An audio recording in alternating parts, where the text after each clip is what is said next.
Hello guys, കഴിഞ്ഞ വീഡിയോയിൽ ഞാൻ പറയുന്നുണ്ടായി ഞാൻ എത്തിഹാദിൽ ജോയിൻ ചെയ്തിരുന്നു. അപ്പോൾ എൻ്റെ ഫസ്റ്റ് ഇൻഡക്ഷൻ ഡേയിൽ എനിക്ക് കിട്ടിയ ഐറ്റംസ് ആണിത്. എത്തിഹാദിൻ്റെ ലോഗോ പ്രിൻറ്റ് ചെയ്തിരിക്കുന്ന ബോട്ടിൽ, പിന്നെ ഇത് എത്തിഹാദിൻ്റെ കോമ്പസ് ആട്ടോ. അവരുടെ വാല്യൂസ്, മിഷൻസ് അതൊക്കെ മെൻഷൻ ചെയ്തേക്കുന്ന ഒരു ഐറ്റമാണിത്. പിന്നെ നമുക്ക് കിട്ടിയത് എത്തിഹാദിൻ്റെ ഡയറിയാണ്. എത്തിഹാദിന് പ്രിൻറ്റ് ചെയ്തേക്കുന്ന ഒരു ഡയറി. ഇതൊന്നും ഞാൻ യൂസ് ആക്കിയിട്ടില്ല കേട്ടോ ഇതുവരെയായിട്ടും. പിന്നെ നമുക്ക് മറ്റേ യൂണിവേഴ്സൽ ചാർജർ, ഒരു അഡാപ്റ്റർ കിട്ടിയിട്ടുണ്ട്. നമ്മൾ ഒത്തിരി ട്രാവൽ ചെയ്യുന്നതുകൊണ്ട് it's really important to have this one. പിന്നെ നമുക്ക് ഒരു ചെറിയ പിൻ കിട്ടിയിട്ടുണ്ട്. എത്തിഹാദിൽ പ്രിൻറ്റ് ചെയ്തേക്കുന്ന ഒരു പിൻ നമ്മുടെ യൂണിഫോമിൻ്റെ കൂടെ അറ്റാച്ച് ചെയ്യാം.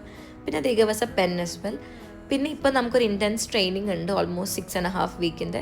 അതിനുവേണ്ടി പഠിക്കാൻ വേണ്ടിയിട്ട് എത്തിഹാദ് അവരുടെ എല്ലാ ഇനീഷ്യൽ ക്യാബിൻ ക്രൂസിനും ഐപാഡ് പ്രൊവൈഡ് ചെയ്യുന്നുണ്ട്. ഇത് last day of our training എന്ന് വെച്ചാൽ നമ്മുടെ ഗ്രാജുവേഷൻ്റെ അന്ന് തിരിച്ചു കൊടുക്കണം. ആ ഇടയിലുള്ള സമയത്ത് നമ്മൾ പഠിക്കാനുള്ള മാനുവൽസും നോട്ട്സൊക്കെ ചെയ്യുന്നത് ഈ ടാബിലാണ്. സോ ഇത്രയേ ഉള്ളൂ. അടുത്ത വീഡിയോ ആയിട്ട് വീണ്ടും കാണാം. ബൈ.